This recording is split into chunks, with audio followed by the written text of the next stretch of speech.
We've all been a little shocked that Lu's recently revealed a trained state, but on the bright side it does provide us with a pretty cool case study regarding the return to play of one of the greatest weightlifters in history. We have seen something similar before. During the run-up to the 2014 World Weightlifting Championships, we saw Xiaojun return to form from a fully detrained trophied athlete with a full head of hair to a thick fridge. He whipped out one of my favourite moments in weightlifting that I had the luck of watching live. Ilya's return to play is quite different to what we're seeing with Luxioajun's. I think it quite nicely demonstrates that there's nuance in the way we can skin cats for weightlifting. Both athletes are part of the genetic elite, strawberry jam if you will. Both are in well-funded, well-organised and supported weightlifting systems, and both have been on the comeback train quite a few times before this. When we view both of these athletes training, the similarities are greater than the differences, but the small quantity of these programming differences don't do justice to the magnitude of each one of these differences. Both athletes began their block using snatch, clean and jerk, squats and pulls, plus various accessory movements. The differences are exposed in the priorities placed on each of these exercises at the start, which will then provide distinct differences in the programming of the final phase, but will still result in a peaked athlete for competition. At the start of Ilya's 2014 prep, Ilya performed what can be described as CrossFit style training. In fact, he was in a CrossFit gym at this point. Large reps per set of the snatch, clean and jerk from rack. The goal here was to build a large amount of work capacity for the gargantuan triple-day weightlifting sessions he would perform in the future. Ilya performed all the same movements as Lu is doing now, but with the intention of doing as much volume of the exercises and reps per sets as possible with very low weights. We saw 5s in the rack jerk, 3s in the snatch and some high rep block snatches.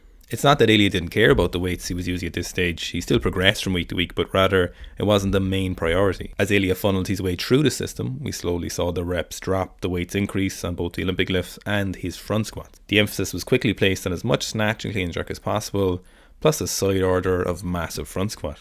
If we look at Lu's current comeback, we luckily have a lot of footage via the Luxioajunbarbell social medias. Lu's training priorities are distinctly different. Lu is doing singles on the Olympic lifts with weights that are momentarily maximum but very close to failure.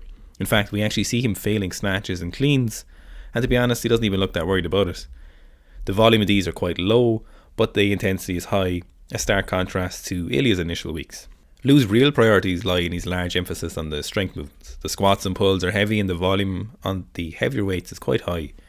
Whereas Ilya's squats would have stayed within a close percentage of his Olympic lifts, Lu is pushing his far beyond these usual Soviet-style ratios. We can speculate that Lu is doing this for two very good reasons. The first is while weightlifting is a speed-strength sport, and the speed is very important, we must never stray too far from the fact that the strength aspect is vital. Lu will need his strength back if he is to lift the biggest Olympic lifts once again, and the sooner he has it, the sooner he can start utilising it. Furthermore, Lu also needs his muscle mass back. The bodybuilding movements will help, but the use of large compound lifts are vital to this road to recovery.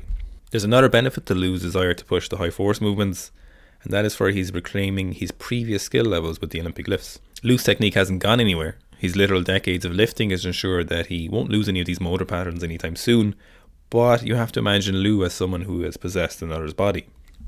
He knows what he needs to do, but without the high levels of strength he once had, it's not possible for him to complete these movements as he once did. Ultimately, both athletes will finish with heavy snatch and clean and jerk, but in their own particular flavour. Now, one thing we can avoid here is the use of performance enhancing drugs.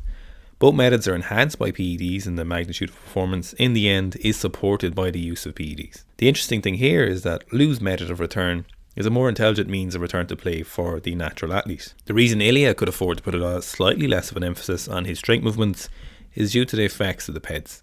He could in a way rely on the strength movements to improve at lower volumes while being recovered to push the heavier weights more frequently. This doesn't make it a bad method, just if you don't have all the components, or rather compounds, it probably won't work that well. Lu's return is no doubt assisted by similar compounds, but the natty athlete must work to reclaim the strength, or in general just even progress, and you definitely need these high levels of strength to do so. It'll be interesting to watch Lu's progress from here and see how the numbers progress, and I imagine how quickly they will actually progress over the coming weeks. I hope you enjoyed this video. Thanks for watching.